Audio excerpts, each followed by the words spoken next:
Hi, and welcome back to Brass Tacks, our video series on answering the toughest challenges of putting your big ideas into action. I'm Nicola, founder of Up With Community, a practice for connecting with our personal power for change. With me today is Grayling Cunningham, Outright LA Advisory Board President and community artist, community art leader. Grayling is one of the people that I am really grateful for, and that's why I wanted to ask Grayling to talk to me about today's question. We're going to talk about gratitude today. We're going to get into how does gratitude make us stronger, and why do we avoid it? Why do we run away from practices of gratitude sometimes? Before we get into that, Grayling, I just wanted to hear a little bit more about what you're up to in the world. So what I'm up to in the world, Outright LA just had a large scale celebration of 20 plus years of Outright Lewiston Auburn. Yeah. It was a beautiful little event where we honored our former program coordinator, Penny, Sargent, who had been working with our program for over 20 years. So it was really important to show our gratitude for her dedication to the program. It was a really beautiful night. So outside of Outright LA, the Union of Maine Visual Artists Lewiston Auburn chapter just had its Harvest Masquerade Ball, which is our largest fundraiser of the year. So that was really fun. We got to fortunately have it at the Agora Grand Event Center again because the new owners took over. So that was really great to use that space again and just have consistency of where it's going to be and continue to do that. Otherwise, wrapping up the Art Walk season, which is, it's great to have it wrap itself up. So there's one less thing to do, and yet at the same time, a bummer that there isn't a monthly arts event. But on the other hand, our Union of Maine Visual Artists chapter does have a monthly arts meeting this month's arts meeting, we're doing a show and tell.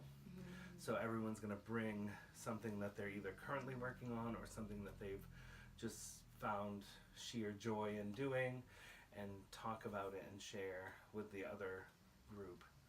That group has been really nice lately. We've been sharing ideas of self-care, which is having gratitude for yourself. And thanking yourself for all of the things that you do in the world. And so we've been talking about how poor we all are at self-care, and also getting ideas and inspiration from one another about how each person does self-care a little differently. So I love that. Yeah. I love that. So it's a nice little group that meets of artists once a month it's the first Wednesday of the month, and the location changes every month. So. Yeah. Well, Grayling, talking about gratitude, I moved to Lewiston about 10 years ago. You were one of the first people I met when I moved here, and I was like kind of doing outreach and going out and talking to people. And, ever since I moved here, I have really felt grateful for everything you offer to the community and bringing spaces to bring people together. And so I wanted to hear a little bit more about your take on gratitude.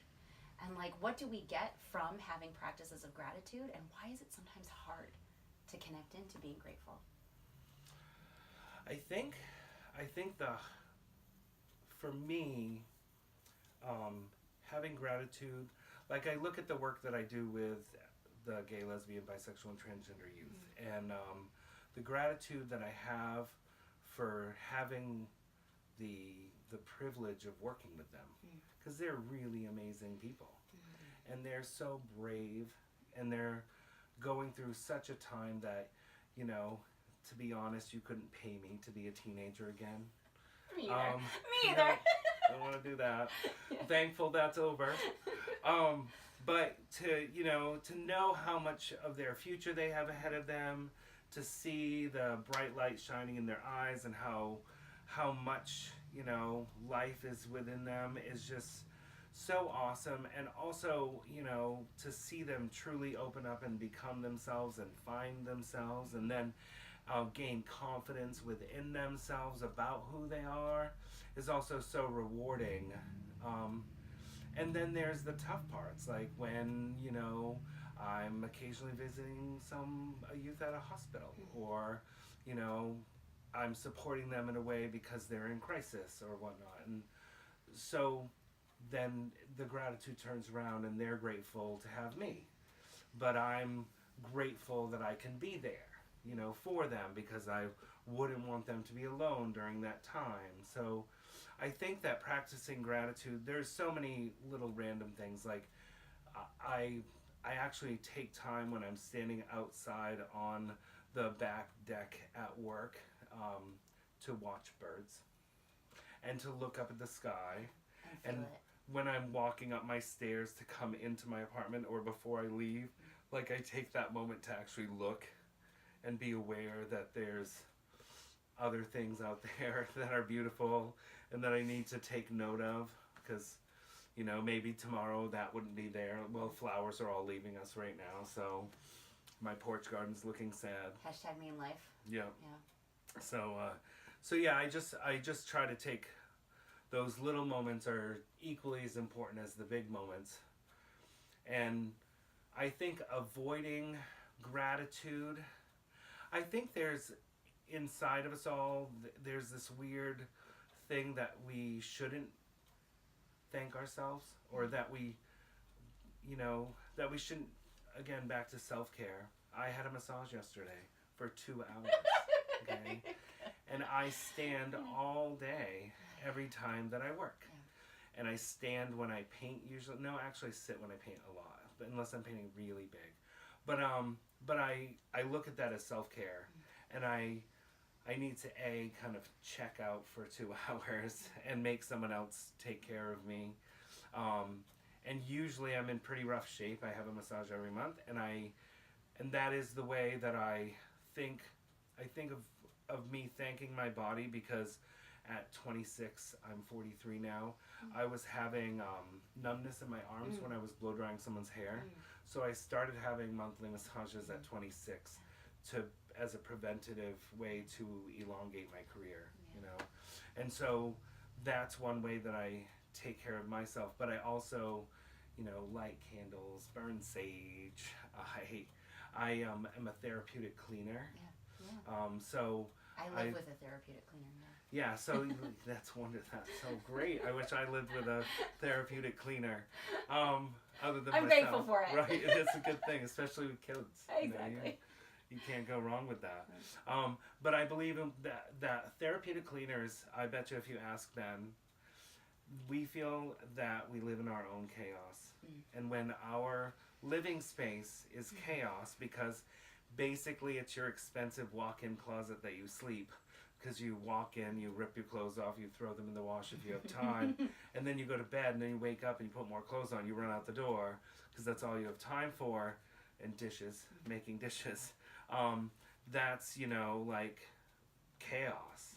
Yeah. And so whenever my life is too busy, my apartment is total chaos.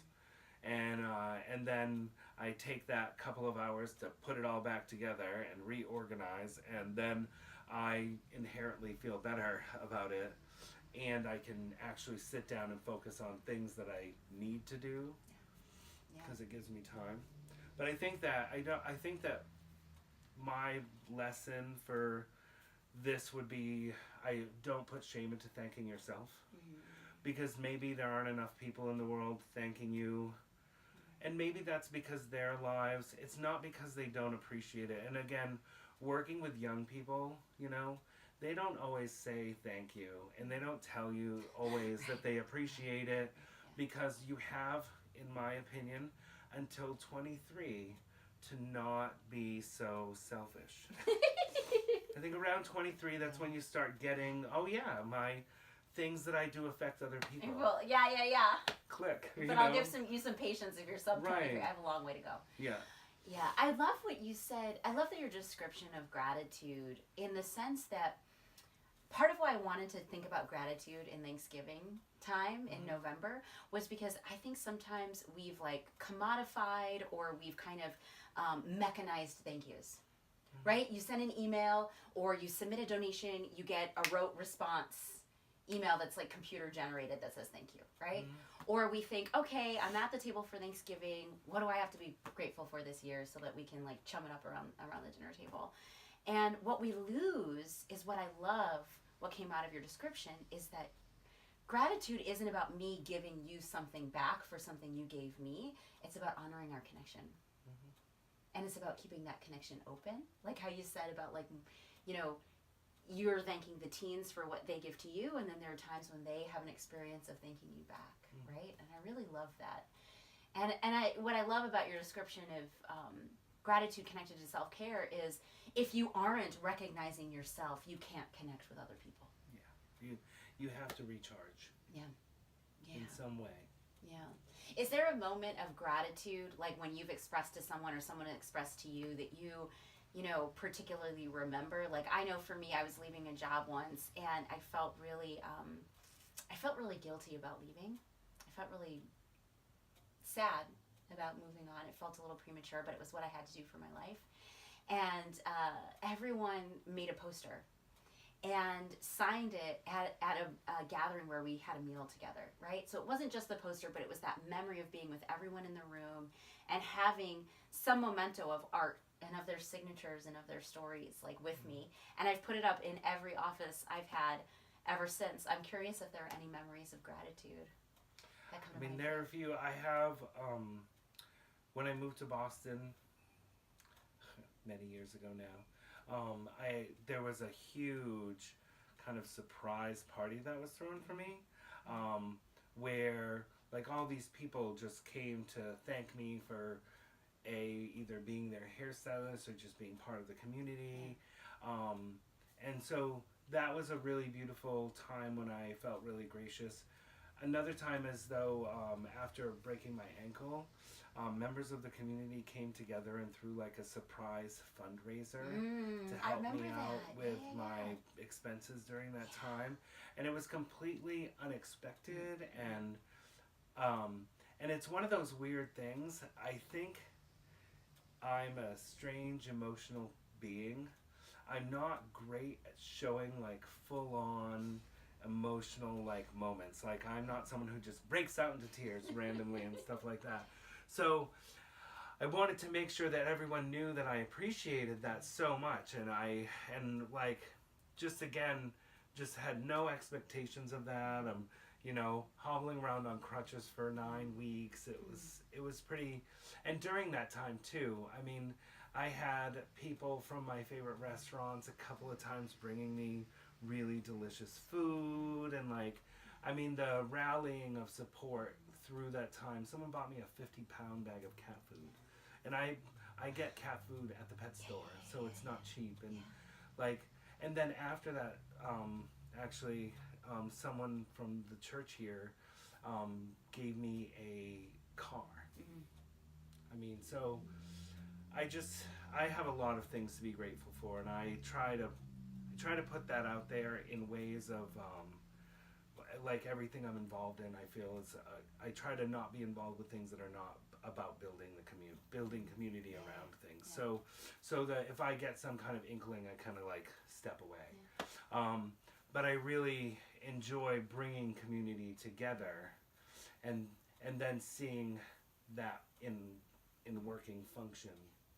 Yeah, we did a training recently, probably about 3 or 4 months ago, and we asked a native elder in the community here in Maine to do an opening ceremony for us to help ground us and honor the native folks whose land we were meeting on. And you know, one of the beautiful things that was shared in the opening gathering that she opened us to was gratitude as breath of what connects us. And it has really, ever since that moment, it's made me think about how I have to be connecting into my spirit of gratitude every single day and in creative ways. And that's how I've kind of started to try to get out of that more like mechanical thank you, or like the obligatory socially acceptable thank you, to say, can I turn this thank you into a moment of art or creativity or fun in the kitchen, kind of like what you said, like these fun creative ways of sharing. Yeah, I don't know. I'm not there yet. I'm not there yet on doing it every day, but it's one of the things that I'm trying to make more room for in my life and take more seriously. Yeah. Well, thanks for chatting with us, Grayling. I really appreciate it. Where can people find your work? So people can find my artwork. I currently have my artwork hanging at the Ramada Inn. Great. So any of the entryways and hallways there. The studio is located at 291 Lisbon Street in Lewiston, but it is open by appointment only. You can find the studio on Facebook by using the Studio ME is the tagline for that. Outright Lewiston Auburn is outrightla.org, and it's also Outright LA on Facebook. Then the Union of Maine Visual Artists Lewiston Auburn chapter, which is a mouthful, is UMVA Lewiston Auburn on Facebook. And that is our website for now. We're still just a few of us making things happen for You're that. a volunteer crew. It's great. Yeah. You've been having your monthly meetings. I think it's awesome. For a few years now. Yeah, So I think this was the third year we've done the Harvest Masquerade Ball. So that's a pretty impressive thing. And we've done lots of public art projects. I mean, there's the hot dogs and hot dog buns I love crosswalk those. over I at love Simone's those, and stuff like that. Yeah. One other thing I want to mention too is because I'm going to have one in November and December. So I organized the Guerrilla Queer Bar takeovers for Lewiston Auburn, which is a night where the LGBT and allied community can gather in a space that we basically kind of take over. Not with any sort of bad things. We just a large group of us just congregate and have a great time. So there is a Lewiston Auburn LGBT Facebook group page that you can add yourself to or join, and you'll get updates about that, because it's also a forum, so people aren't using it like the LGBT pages that are out of Portland or statewide where you post your apartments for rent. You know, I wouldn't mind if people did, but mostly the people who post on it sharing like events that are geared towards the LGBT community, like Chris O'Connor will post Equality Maine events. Christopher Dufour will post Golden Goddess events with drag shows, and other entities that are, I post Outright LA events, just things related to the LGBT community and or support systems, and just trying to, since there is no established gay or LGBT bar around here, having some sort of space where people can meet and talk is great. Yeah, they're really fun. Yeah. Yeah, thanks, Grayling. I appreciate it. No problem. So you can check out more Brass Tacks videos at upwithcommunity.org or sign up for our monthly letter, getting inspiration in your mailbox every month at upwithcommunity.org/letter. Thanks.